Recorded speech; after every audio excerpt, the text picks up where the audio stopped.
nzela ya bakongo.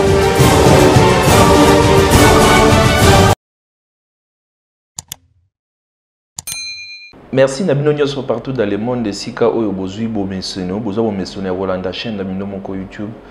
Congo à venir Ezali chaîne Biso, chaîne Nabino. Merci na ba soutien Nabino Nyos. Oyo Bosala qui donc pour que tout si la besoin cadre beau cadre autre travailler.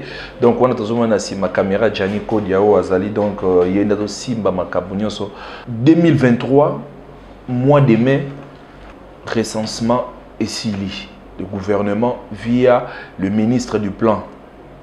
Asile qu'on confirmait en très bien que donc élection avant élection Salama Boye Bayango Banamboka partout dans le monde escabolanda Kabiso. Merci Nabino donc les États-Unis Bozawana na Montréal Bozawana na France na Londres na Jobourg na Sun City na Cape Town partout na Angola Bozawana Bolanda Kabiso na Est surtout dans l'Europe Est Bozawana ebele du côté ouest et du côté nord dans l'Équateur pour na négociation vous belé to pesipe mbote na bandeko nyonso oyo bazosala ba travail ya fait un cycle na bango na ba mémoire na bango merci na bino ya ko contacter Congo à venir pour que bozwaka beaucoup plus de précision d'entrée de jeunes na lobaki donc 2023 élection ezali mais gouvernement asili ko pesa point mise au point donc na mois de mai il y a 2023 wana fin il y a recensement donc avant élection Salama recensement et Salama et puis avant élection Salama enrôlement et Salama et aussi là na 2022 donc tout ça 2021 calamité 2022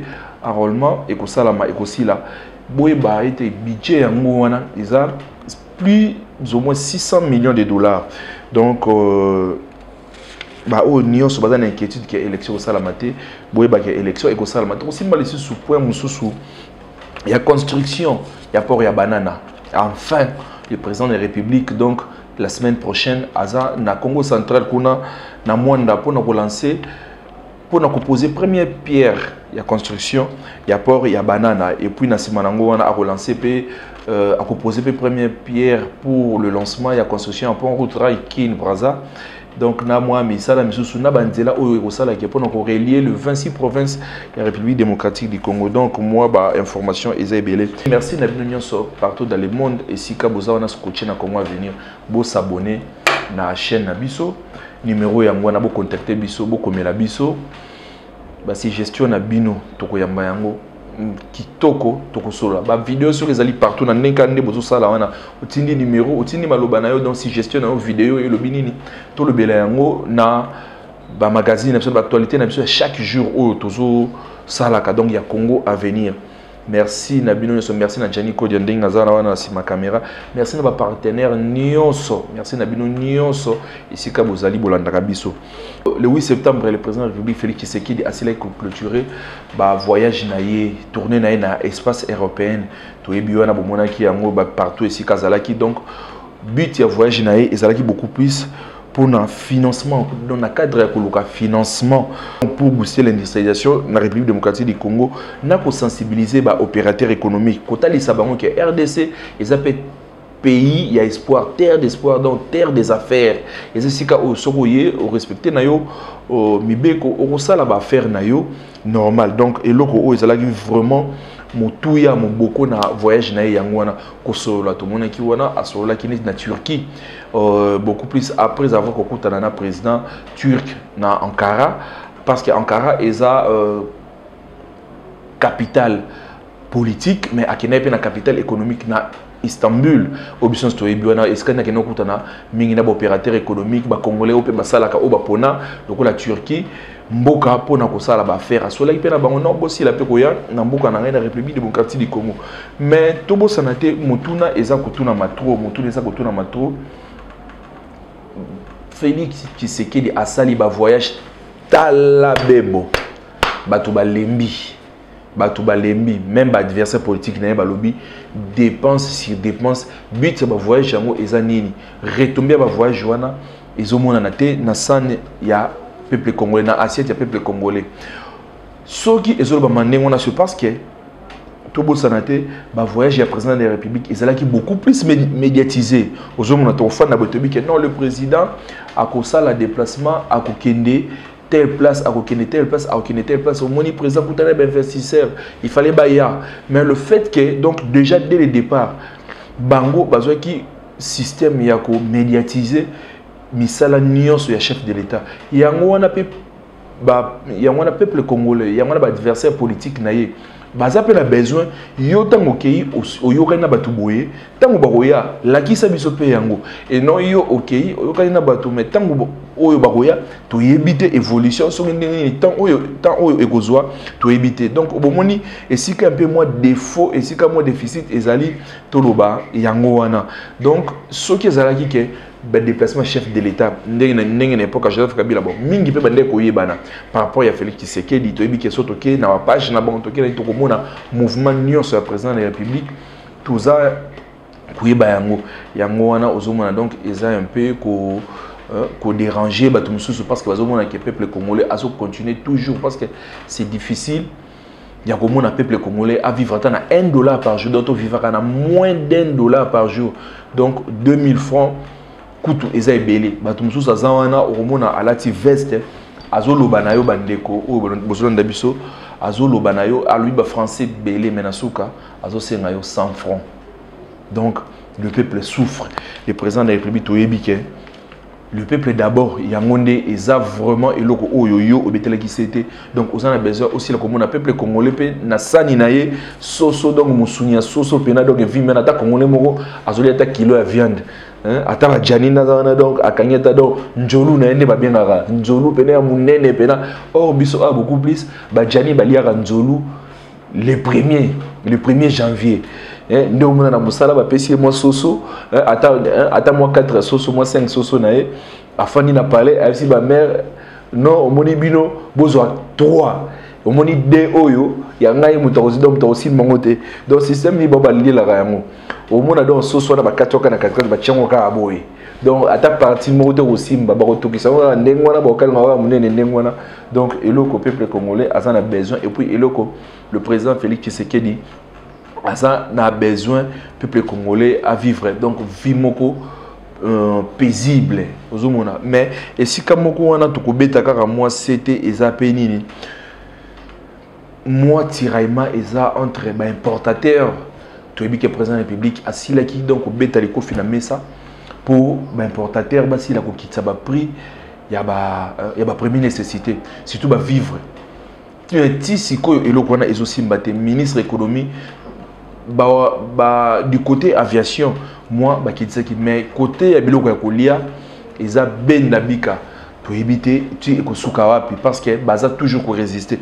Ba ko résister te ndengeni parce que République démocratique du Congo jusque là tout zappé ata naba industrie ya moté ba bateau de pêche to monaki wana moi quelques bateaux de pêche ça wana maintenant nous pays bandi pe ko sala pe musala te parce que drague pe au président Félix Tshisekedi autai ko somba il fallait drague wana et draguer na no ba rivière na biso et draguer fleuve et draguer no bisika nyonso o ezaki mon ba bateau de pêche wana et si la kokota pour que et yela biso biloko a pour tout mona so okina ba buta ezana mbisi munene mbisi mususu eleki ngana munene na mulai mais moyen et comme awa ezate nzela ezate le président de la République donc ndenge asili kozonga wana la semaine prochaine azana Congo central akobanda siko tourner na ye awa ki salume bandaka kandenga lobaki afanda pété azana Congo central ba ne Congo ba féliciter ba beteli maboko parce que projet na bango souci na bango ezalaki to bosanité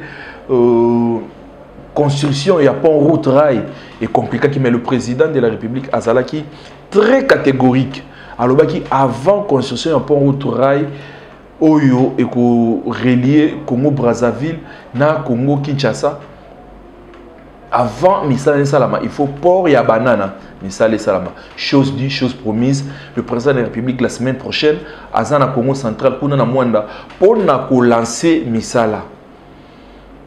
Il y a construction, il y a port, il y a banana. Port, il y a banana. Et ça, canal Oyo est relié océan Atlantique, na océan Indien vers le fleuve Congo. Donc, port, il y a banana et pour faciliter, la province n'a pas nyonso babiloko ekomara eza port oyo ekoleka to bosanité port ya point noir eza donc eloko oyo vraiment très capital oyo ba ne Congo to bosanité mwanda et si la valeur ba ne Congo ba remercier les chefs de l'État balobi merci longonia na acte oyo okini reposer donc bazawa na kozela maboko kofungama et puis to bosanité accueil oyo eza réservé na président de la République Congo venir je crois toko bongama tozala kuna na mwanda pour que to laksabino ndenge nini makamnyoso et kosila koleka kuna donc le président de la République est déterminé pour Rwanda construction il y a port Rwanda ya banana et salama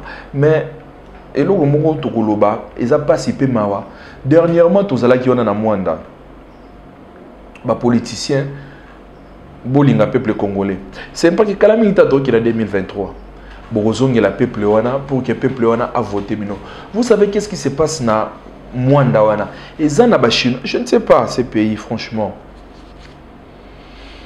Et ça na Chinois mo bazana Mwanda wana, ou sala na bango, basala ka pêche. Ça la pêche. Bateau bazaka mo pêche mo artisanal bazana mo bateau de pêche na mo goûter ya tinate na web sabino.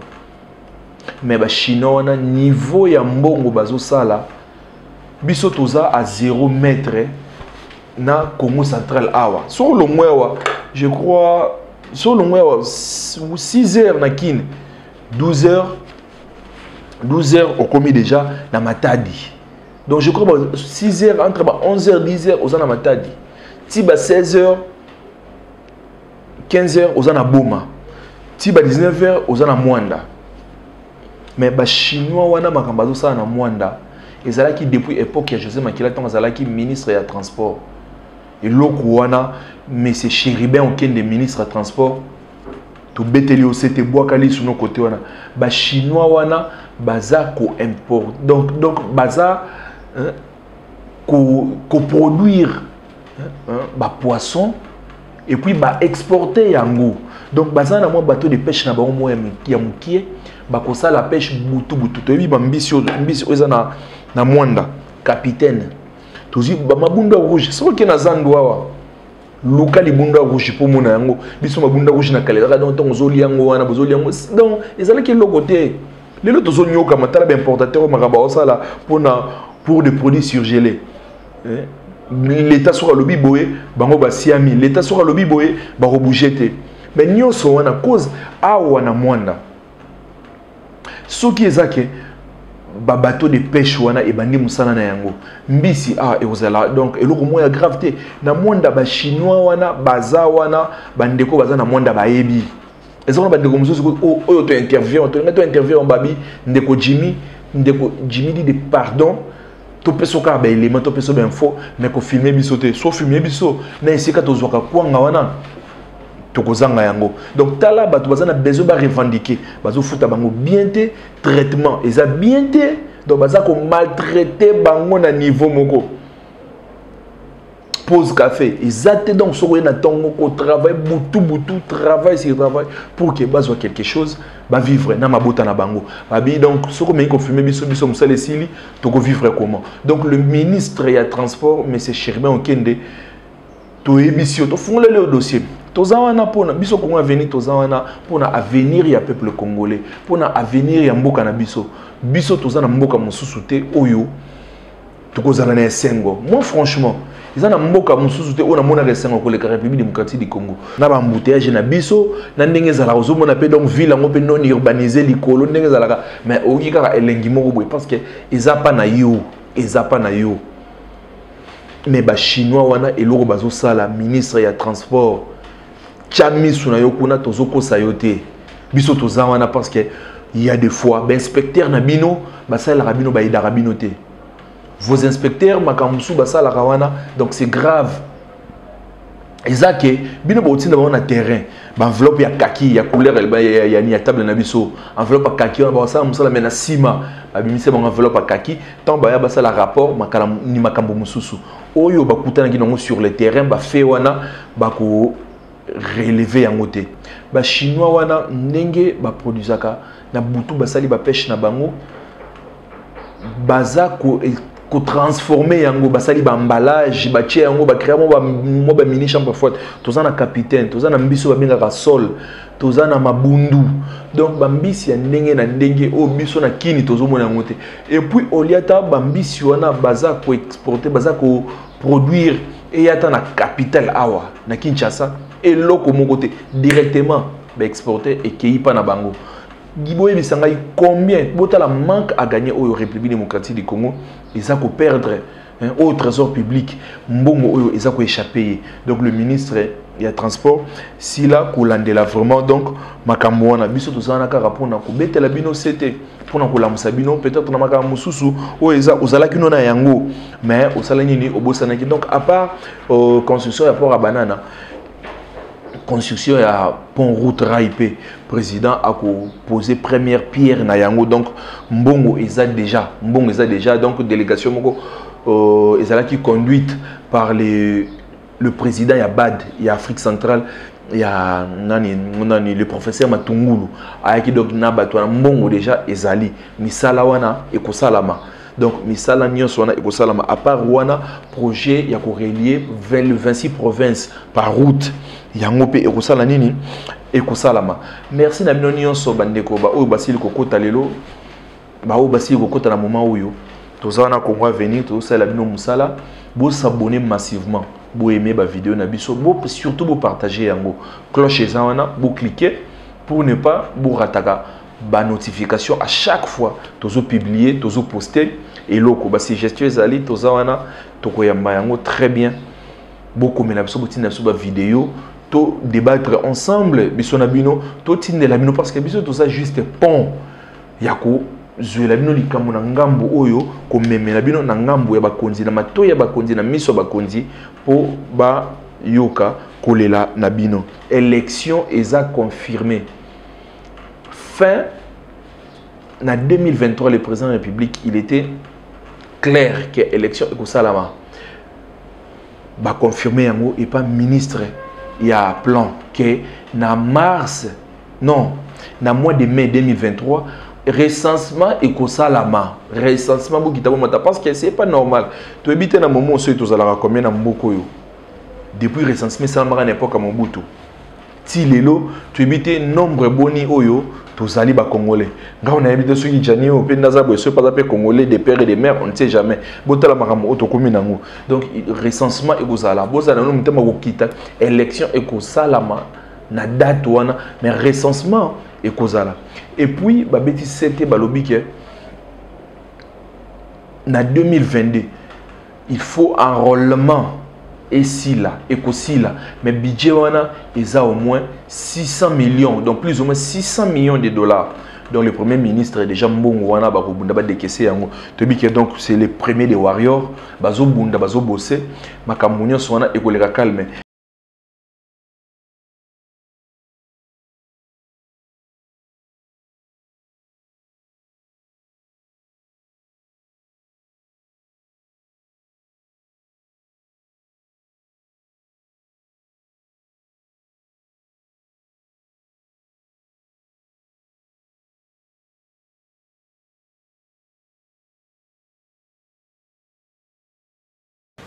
Donc le Premier ministre avait mis en place une commission mixte constituée des membres de la primature, de plan, l'INS, l'ONIP et la CENI, afin d'essayer de trouver une modalité pour mettre en commun les travaux qui doivent être faits pour, d'une part, le recensement général de la population, d'autre part, l'identification de la population et l'enrôlement des électeurs. Donc, pour diminuer le coût, on a mis les 3 opérations qui vont faire certaines opérations ensemble. Les opérations d'enrôlement qui seront faites avec l'appui de la CENI vont être terminées normalement, si tout va bien, l'année prochaine déjà. Tandis que les opérations d'identification de la population et le recensement général vont aller jusqu'à mai 2023.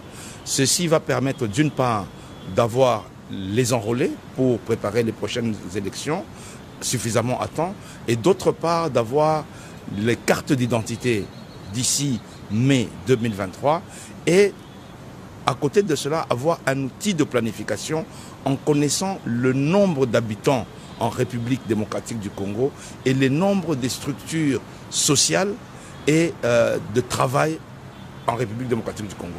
Donc c'est un travail important, c'est un travail mutualisé. Le budget a été donné, il sera pour toutes les opérations, pour les 3 organisations, autour de 600 millions de dollars. Mais sauf que tout ça n'a raté jusque-là, dans le président Séni Abimité, membre et bureau, bazate.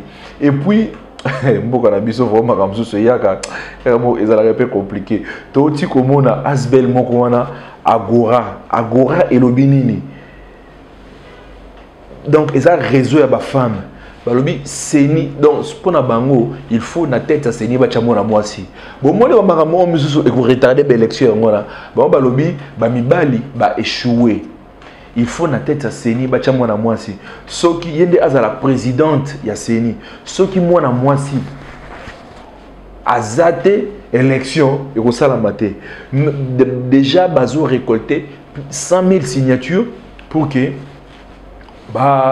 donc déposer ni na bango pétition na bango pona ko donc pona pour que Séni ya tour ezala et kambama na mwana mwasi. Mais tozo bosa na ba retard nyonso na parce que ba père spirituel so jusque là ba koka quitter.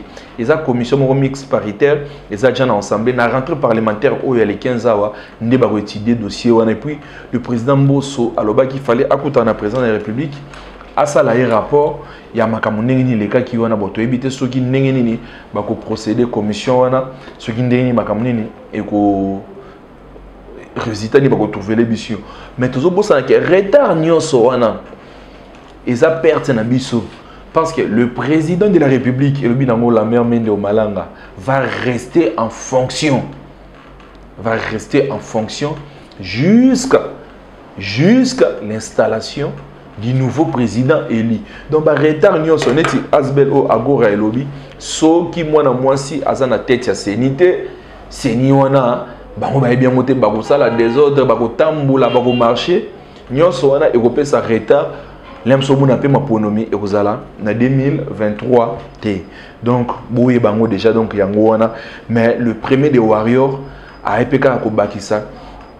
Et logo mususu na au président de la République a confirmé que bah élection et que bel et bien na 2023 mais avant l'élection enrôlement déjà zalaka parce que tout comment les autant dans la carte d'électeur carte ou vote et on a besoin de comment autant partout dans le monde carte d'identité et zalaka yango na fait qui c'est qui dit oyo apona qui état de droit azana besoin apé ça ba congolais carte d'identité na bango donc recensement et vous allez pour recensement wana et ko retarder nango élection moko té to betaki masolo pe ya coup de chapeau na FARDC donc a frappa qui pena ba rebelle ya Kodeko na village oyo Kobu.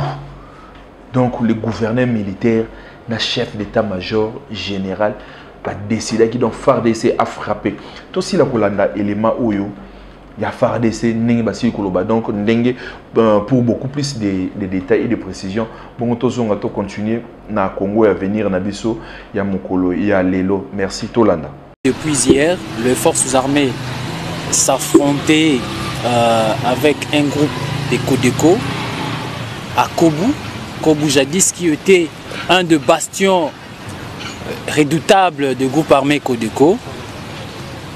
L'ordre a été donné par le commandant des opérations et gouverneur militaire, le lieutenant général Luboya Kashamadjouni, pour mettre hors d'état de nuire Kobu, tous les éléments de Kodeko qui ont siégé Kobu et ouvrir la route Iga Barrière Mungwalu.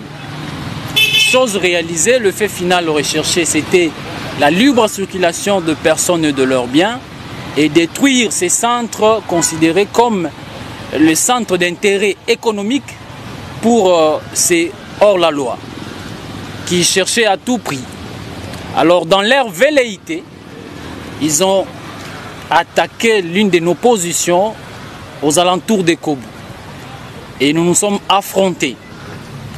Les forces armées, votre armée, a eu l'ascendance sur l'ennemi.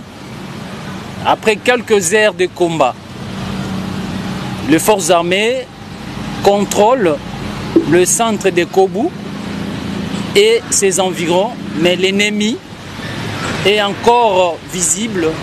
En ce moment où nous vous parlons, les forces armées sont en œuvre pour mettre hors d'état de nuire ces renégats, ces rebelles de milice Codeco, mais aussi chercher de plus en plus consolider tous les objectifs conquis sur cette zone afin de passer à la stabilisation de la situation sécuritaire dans cette zone, Kobu, Bambou, Mungwalu, ainsi de suite, vous connaissez bien le milieu. Voilà pour nous l'effet final recherché dans ces opérations. Et pour le moment, les forces armées, je vous l'ai dit, sont déterminées, résolument engagées, en envie de mettre hors d'état de nuire les ennemis. Merci Namino Nyonso Balandi Congo à venir wana boti kota la mise au point ya FARDC donc binomo Bolandi biso to pesa ka longonia bendele ko ya tete pour soutenir bango parce que mupandi wana ezape mboka na biso ezamboka na biso kimia ekota bandiko na biso basila kozongi na kimia pe parce que ba sepela pe na mboka yango ba sepela mboka yango Touebi, le président de la République, est vraiment très déterminé. Alobaki Yango, Akoko Marana Kimia, il va se sentir qu'il est le chef de l'État, le garant des institutions lorsque la paix va se retrouver dans ces contrées-là du pays. Donc, Mokolo Kimia Gozonga na Mopandi, on a né à se sentir na peau naé, na casquette naé, le président de la République. Donc, c'est la raison pour laquelle il est vraiment très déterminé pour na Kozonga sa Kimia na Mopandi. La République démocratique du Congo, les églises du cité Bethel est frappée par la mort de leur visionnaire, de leur patriarche, l'apôtre Emmanuel Mbiye, paix à son âme. Mais nos condoléances, donc on va venir, le peuple union sur le PSI, va présenter ma condoléances na bango, na famille biologique et apôtre Emmanuel Mbiye. Et puis, na bandimi union sur l'église cité Bethel, Tobo Sanité, apôtre Emmanuel Mbiye. Parmi basala nzambe o nzembo o bandoy manakala ngana kokende na lola donc a composer pe nzembo e belé et puis ayaki na rêver toujours ba période mo boitan radio Sentinelle ezalaki na télé Sentinelle et yaka na réveil ba 22h bozo mona banda ku nyonso donc prière vraiment en combat pena banda bu banda ki wana donc aza mutu oyo asala ki mission na ye nzambe à Benguié, oui, paix à son âme. Donc, Nzambe Oyo ayambara batu. Donc, ayamba moli monaye. Mais aussi la Kolanda, parce que programme ici le Kobima, Tolanda programme et puis Tolanda réunion, il y a un pasteur. Coup de chapeau, il y a un pasteur dans acte Obosali. Tu as dit tiraillement Oyo, et il y a un pasteur. Mais pasteur Denis, si Denis est au monioté. Au Kendaki na yo, mais na réunion, il y a un pasteur tout Denis Ozate. Denis Lessi Ozate, l'homme de 3 points P, Ozate. Ba pasteur ba yokani, ba pasteur ba sangani.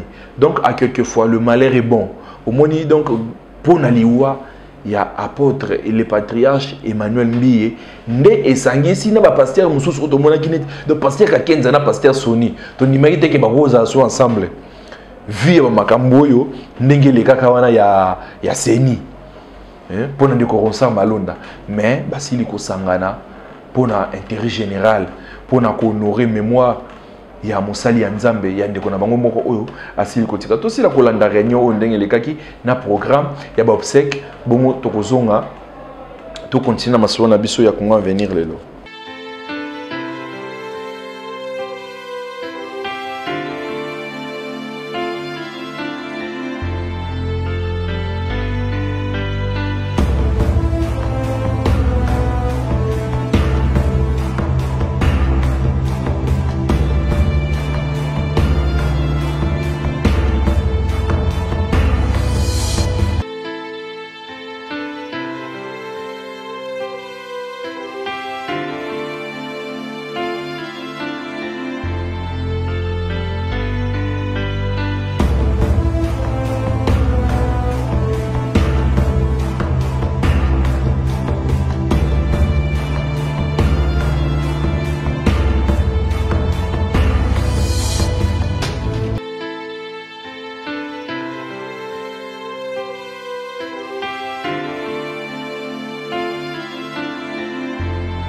grands prophètes du moment. Beaucoup d'années, les grands prophètes du moment,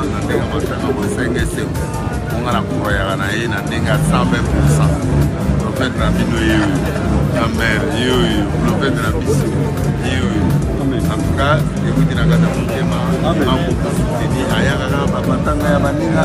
il vient soutenir, il vient.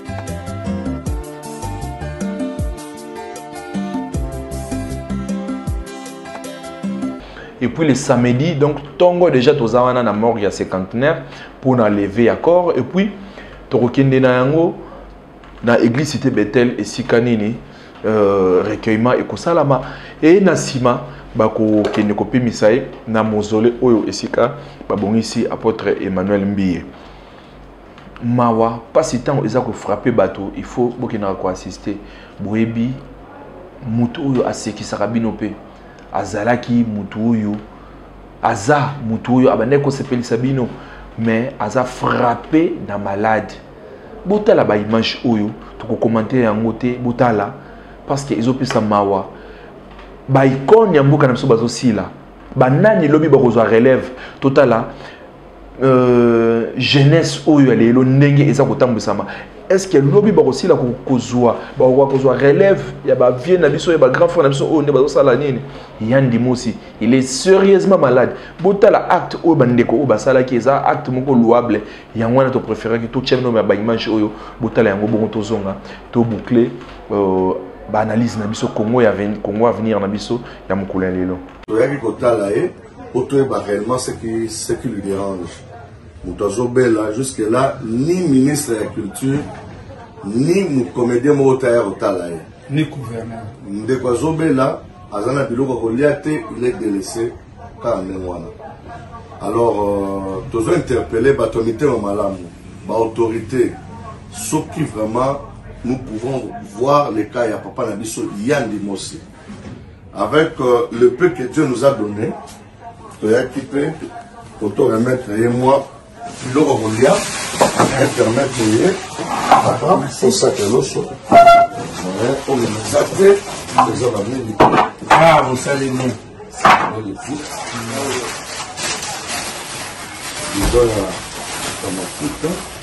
Merci. La moitié, il y a si, un gros pot, mais la réelle, surtout, je prends un petit peu.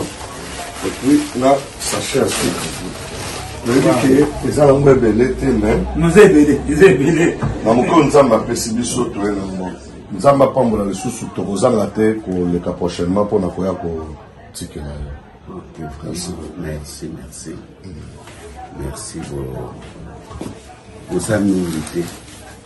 Pour ça, vraiment, nous avons abandonné. Merci, Wana. Donc, pas si peu mawa. Ndeko Yandi Mosi. Binomo boyoki binomo bomoni acte oyo ndeko chaka Kongo ndenge bakenda ikosala les actes moko à féliciter oza louable. Merci na bino ndenge bosili quand même compenser na Yandi Mosi. To boyi lobby Yandi Mosi azala susute et comment boki tchena nécropole bosali famille na ye boyoko pesa bango biloko sondeni. C'est le moment. C'est le moment à salela kibino moko na moko pe à sepelaka quand même na façon de travailler na ye na ba humour na ye. Na bagag na ye, na prestation na ye sur scène, mais les loyo peut-être azoko kasusa tate conseil la bino musala parce que na ita oyo azana yango. Merci na bino so partout dans le monde esika bozolanda biso Kongo venir tozama boko ya kofungwama. Merci na ba partenaire na biso nyonso. Merci na bino nyonso oyo bosile ko sunga biso pona kozwa beau cadre oyo ya travail. Bon mona ba image wana Jani ko diazo bongisa yango. Merci na bino parce que c'était pas facile.